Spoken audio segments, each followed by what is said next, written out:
जय श्री राम। अध्यात्म धारा सुनने वाले सभी साधकों को मेरा प्यार भरा प्रणाम। आज हम परदादा गुरु महाराज महात्मा श्री रामचंद्र जी महाराज के लिखे हुए एक खत को पढ़ेंगे। किसी ने उनसे सवाल किया कि आपको किन किन किताबों के पढ़ने का शौक़ है। इस मामले में बिना समझे बूझे काम करते रहना अलग चीज़ है। सवाल तो उनसे है जो समझ-बूझ रखते हैं या समझ-बूझ के दायरे में कदम रख चुके हैं या कदम रखने को तैयार हैं।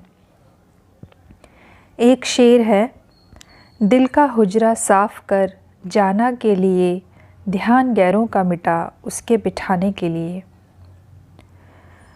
तो लाला जी कह रहे हैं कि पहले आप मालूम कर चुके हैं कि सारी तरकीबें दिल के अजतराब दूर करने के लिए हैं और वह एक सुई कल्ब है। मतलब कि सारी तरकीबें दिल की बेचैनी या घबराहट को दूर करने के लिए है और दिल की शांति के लिए है। अगर किताब देखना दिल की एक सुई को मदद देता है तो शौक़ से पढ़िए, और अगर बजाय तस्फिये के उलझन पैदा करता है तो फिर आपको अपने फ़ेल का खुद इख्तियार है। मतलब अगर किताब से आपकी दिल की शांति को में मदद मिलती है तो पढ़िए, लेकिन अगर उससे और ज़्यादा बेचैनी और उलझन पैदा होती है तो फिर आपको अपने अभ्यास में फ़ेल होने का खुद जिम्मेदार हैं। सारी दुनिया अखबार, रिसाले, मैगज़ीन, किताबें और अनाप शनाप खबरों के मालूम करने में इस दर्जे झुक पड़े हैं जिसका नज़ारा आपको अखबारों, लाइब्रेरी वगैरह के हालात से मिल सकता है। जानना और मालूम करना कुदरत का तकाज़ा ज़रूर है, मगर ज़रूरी और गैर ज़रूरी वक्त और बेवक्त इसका लिहाज मुक़द्दम है। मतलब कि आप जानकारी लीजिए, लेकिन जो आपके लिए ज़रूरी हो सिर्फ़ वही, गैर ज़रूरी आलतू फालतू बातें लेना ठीक नहीं है।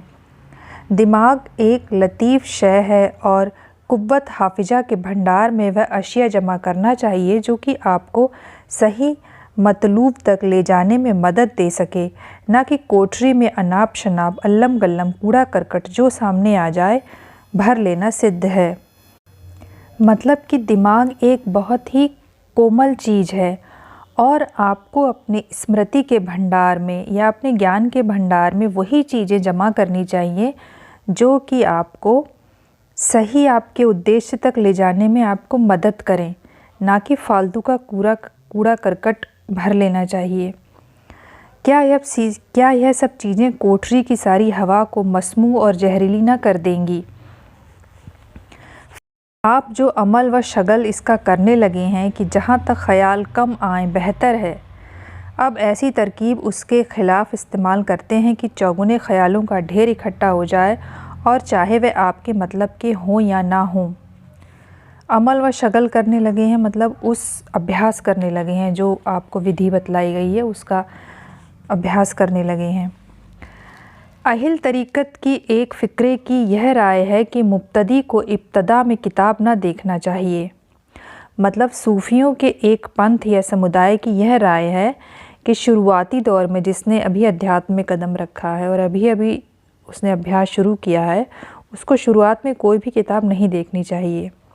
और एक दूसरे पंथ की यह राय है कि पहले सिद्धांत को देख लेना चाहिए, फिर अभ्यास के मैदान में कदम रखना चाहिए। अक्सर यह देखा गया है कि आलिम और पंडित लोग, मतलब बहुत विद्वान पढ़े लिखे और पंडित लोग, इल्म के अभिमानी होकर, मतलब अपने ज्ञान के अभिमानी होकर अमल के तरीक़ को कबूल नहीं करते। मतलब कि आपको जो विधि बताई जाती है उसके तरीक़े को या उसके ढंग को कबूल नहीं करते हैं और उसको करने से पहले ही इस कदर मीन में करते हैं कि तौबा तौबा ही भली। बरखिलाफ़ इसके कोरे लट को जो भी अमल बताया जावे फ़ौरन करना शुरू कर देते हैं और जल्द कामयाब होते हैं। लेकिन अगर सोहबत मुर्शिद की ज़्यादा ना मिली तो मामूली सी बात में बहक जाते हैं या गलत को सही और सही को गलत अपनी नादानी से फ़र्ज कर लिया करते हैं। मुर्शिद मतलब गुरु, जिससे अंदेशा होता है कि कभी वह खंदक में या कुएं या गहरी खाई में ना गिर जाएं और कहीं के ना रहें। लेकिन अगर खूब पढ़े लिखे हुए समझने के बाद मैदान में आए, मैदान अमल में मतलब विधि में आए, जो आप अभ्यास करते हैं उसमें आए और तौफीक इज़्ज़दी उनके शामिल हाल हो तो उनका आइंदा बहक जाने का और का अंदेशा नहीं होता। तौफीक इज़्ज़दी मतलब भगवान की शक्ति भी उसमें शामिल हो या उनकी कृपा, और कामिल होते हैं मतलब पूर्ण होते हैं, कामयाब होते हैं। और अगर बरखिलाफ़ इसके जाहिल मतलब मूर्ख जिसको ज्ञान नहीं है, अगर पूर्ण भी हो जाए तो भी उससे ख़तरा ही रहता है। हमारे मुर्शिद अहल उल रहमत का यह दस्तूर था, लाला जी अपने गुरु के बारे में कह रहे हैं कि पहले शगल में पहले ही अभ्यास में मतलब अपने सामने पहले ही दिन वो अभ्यास के लिए बैठाते थे तो इस कदर सही फरमाते कि शागिल को हकीकत तक पहुंचा देते और साक्षात्कार करा देते। मतलब कि पहले ही अभ्यास में वो साधक को सत्य तक पहुंचा देते थे, मतलब आत्मज्ञान करा देते थे। उसके बाद इस सलात तरीक़ा की तालीम जवानी फरमा देते या कोई किताब अपने सामने निकलवा देते और उसके बाद वो सारी बातें, वो व्याख्या जो बातें होती हैं, उसका तरीक़ा, उसका जो ज्ञान है वो अपने मुंह से ही बता देते थे या फिर उसको कोई किताब अपने ही सामने निकलवा के पढ़वाते थे। और अमल से पहले किताब का देखना वो यूँ मना करते थे कि अगर तालिब या अभ्यासी को कोई कश्फ या मुशाहिदा हो, कोई अभ्यास में दर्शन हो या उसको कोई अनुभव हो तो वो अगर उसके बारे में आपको बताएगा, तो अगर उसने किताब नहीं देखी हुई है तो बिना किताब देखा हुआ वाक़या और वारदात को बयान करेगा, उसमें शक की गुंजाइश बिल्कुल भी नहीं होगी। और किताब देखने के बाद अगर वो वाक़या और वारदात सुनाएगा तो उसमें शक की गुंजाइश रहेगी। मुमकिन है कि कुब्बत हाविज़ा से वक्त एक सुई वाहिमा के तौर पर बरामद हो गई हो और उसने बयान कर दिया हो। ये भी मुमकिन है कि जो उसके अंदर ज्ञान का जो उसने पहले से ही बुक में पढ़ रखा है, उसके दिमाग में वो भ्रमवश कल्पना के रूप में उसके अभ्यास में उसके सामने आ गया हो, वो उसका असली अनुभव ना हो। इसीलिए जब तक आपका अभ्यास मजबूत ना हो जाए उस वक्त तक किताब का देखना ज़्यादा फ़ायदेमंद नहीं है। वह आपकी जानकारी में थोड़ा बहुत इजाफ़ा, वह मामूलात में कुछ इजाफ़ा नहीं कर देते, मतलब वह आपकी जानकारी में कुछ बढ़ा नहीं देते हैं, बल्कि औकात कुव्वत वाहिया को तेज़ और बर्बाद कर देते हैं, जिससे कि रास्ते में रुकावट हो जाती है। मतलब कि वो आपकी कल्पना शक्ति को तेज़ कर देंगे, बर्बाद कर देंगे, जिससे कि आपके अध्यात्म मार्ग में रुकावट पैदा हो जाएगी। मेरा तजुर्बा है, मसल मशहूर है कि सूरदास की काली कामरी पर चढ़त न दूजो रंग। ये एक मशहूर सूरदास के लिए है कि उनकी वो काला कंबल शायद ओढ़े रहते थे, तो उसके ऊपर काले रंग पे कोई दूसरा रंग नहीं चढ़ सकता है, मतलब उनके ऊपर कोई अपना दूसरा प्रभाव किसी भी तरीके से नहीं चढ़ा सकता। हाँ, जब देखें कि मेरे एतकाद की बुनियाद निहायत मजबूत हो गई है और अब कुछ डर नहीं रहा, मतलब मेरे विश्वास और श्रद्धा की बुनियाद इतनी मजबूत है, तो इस सलात के मालूम करने, अपने कश्फ और वारदात को बुजुर्गान सल्ज के हालात से मुताबिकत करने और शक को दूर करने के लिए किताब देखना चाहिए। जब आपका विश्वास और श्रद्धा इतनी मजबूत हो जाए तब आपको अपने उस अनुभव को, आपने जो अपना दर्शन या अनुभव कोई चीज़ देखी है अभ्यास के दौरान और आप उसको अपने बुजुर्गों से या अपने गुरु से, किसी अन्य अभ्यासी के अनुभव से मिलाना चाहते हैं, तब उसके लिए बाद में आप किताब देख सकते हैं। लेकिन वही किताबें जो टकसाली हैं, टकसाली मतलब जो प्रामाणिक किताबें हैं, हर किताब नहीं देखनी है। ऐसी किताबों को ना देखना चाहिए कि आखिर को जंदका और इल्हाद के करीब पहुंच जाने का खौफ हो और इंतहा भी ख़राब हो। मतलब ऐसी किताबें नहीं देखनी चाहिए जिससे जंदका और इल्हाद, मतलब जिससे नास्तिकता आ जाए और आप अपने रास्ते से ही बिल्कुल भटक जाएं। मेरे एक दोस्त ने कुतुब हदीस के देखने की इस कदर हसरत की कि तकलीद के दायरे से कदम बाहर निकाल दिया और जो रिक्कत और दिलगुदाजी और तरावत थी वह खुश्की में तब्दील हो गई। मतलब उन्होंने ज़बरदस्ती वो कुतुब हदीस बुक देखी और वह अनुयायी के पद से हट गए। उन्होंने सब पूजा पाठ छोड़ दी और जो उनके दिल में पहले तरावत ठंडक थी वह सब खाक में मिल गई, खुश्की में बदल गई। अफ़सोस सद अफ़सोस, गर्जें की ऐसी किताबें देखना बिल्कुल फ़ायदेमंद नहीं है कि जिससे उसके रास्ते में रुकावट ना हो बल्कि इमदाद करे। मतलब कि ऐसी किताबें देखना चाहिए जिससे कि आपके रास्ते में कोई रुकावट ना आए बल्कि वो आपकी मदद करें।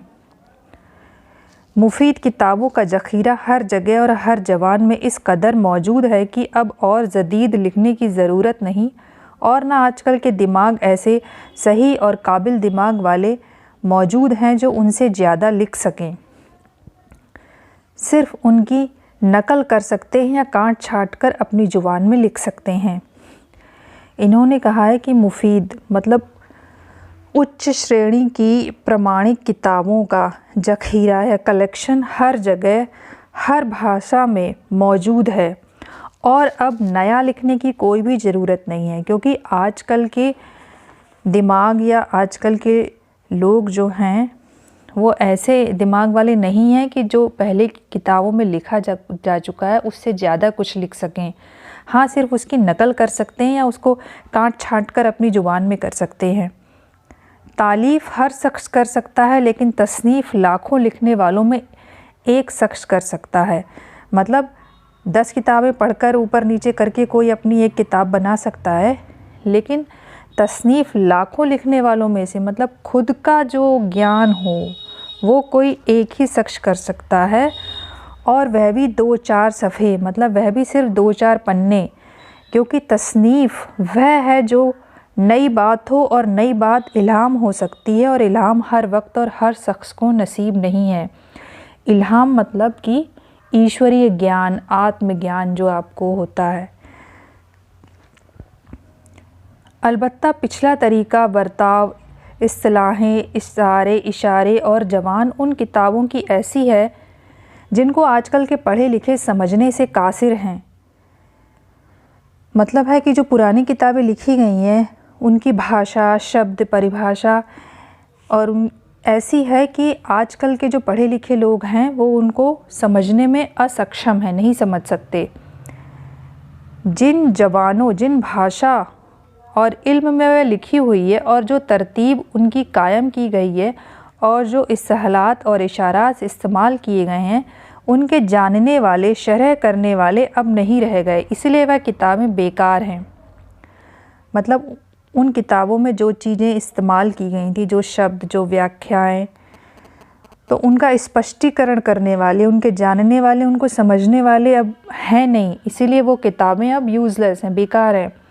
अक्सर तजुर्बे ज़रूर किए गए हैं, मतलब उन पर टीका किया गया है, लेकिन तजुर्बों की ऐसी मट्टी पलीत की गई है कि असल चाहे समझ में भी आ जाए लेकिन तजुर्बा को हशर तक न समझ सकें। मतलब जो लोगों ने उनकी व्याख्या की है, जो टीका बनाए हैं, वो उनकी ऐसी मट्टी पलीत की है कि जो ओरिजिनल बुक थी उससे तो थोड़ा बहुत भले ही समझ में आ जाए, लेकिन ये जो टीका किया गया है इससे तो आप क़यामत तक भी नहीं समझ सकेंगे कि असलियत क्या थी। जो इस्तिलाह थी उसकी दूसरी ज़ुबान में तजुर्मा करने को वह मुतरादिफ मुफरिद लफ्ज़ ना मिला, ज्यों का त्यों रख दिया। मतलब कि उन्होंने जो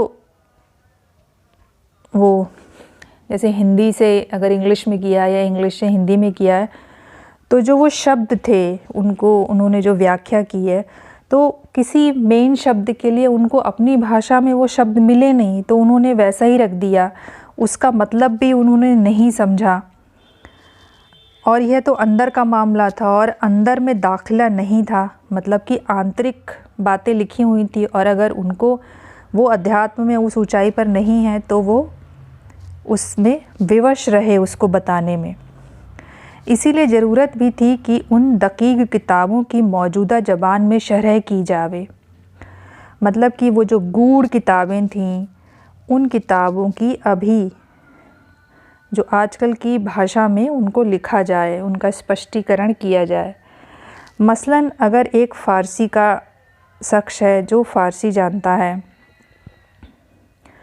तो अगर वो फ़ारसी की किताबों में टीका करे और उसके शब्दों को, इशारों को समझाए, और अगर उसको हिंदी में नहीं भी बता सके कि अगर फ़ारसी में कोई शब्द है तो उसके समानांतर अगर कोई शब्द हिंदी में नहीं है, तो हिंदी जानने वाले को उसका जो असली भाव है वो समझा दे, कि जिससे कि जो वो शब्द है वो उसको एकदम से समझ में आ जाए कि उसका भाव क्या है, उस शब्द का मतलब क्या है, और हिंदी वाला उस भाव को समझकर हिंदी की इस्तिलाह इस्तेमाल करे और हिंदी वाला उसको समझ ले और फिर उसी के अकॉर्डिंग उसकी व्याख्या करे।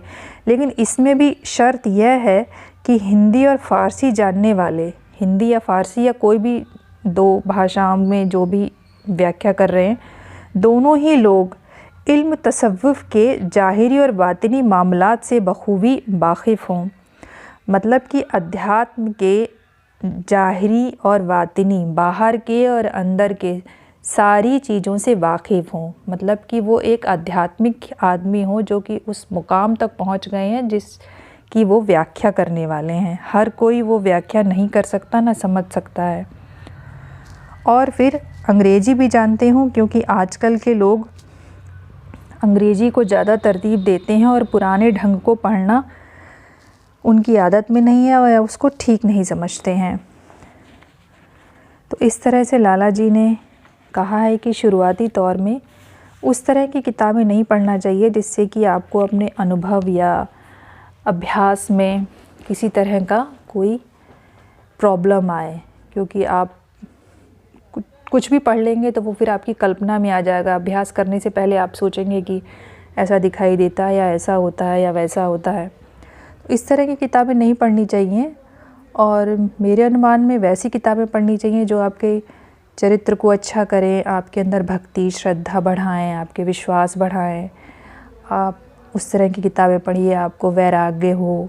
इस तरह की बुक्स पढ़ने में कोई हर्जा नहीं है, लेकिन अभ्यास में और कैसे मुकाम, किस किस मुकाम पे पहुंचते हैं, क्या क्या चक्र खुलते हैं, उसमें कैसा कैसा दिखता है, इस तरह की चीज़ें शुरुआती अभ्यासी को नहीं पढ़ना चाहिए। तो अगली बार में नेक्स्ट खत हम पढ़ेंगे। तब तक के लिए नमस्कार। जय श्री राम।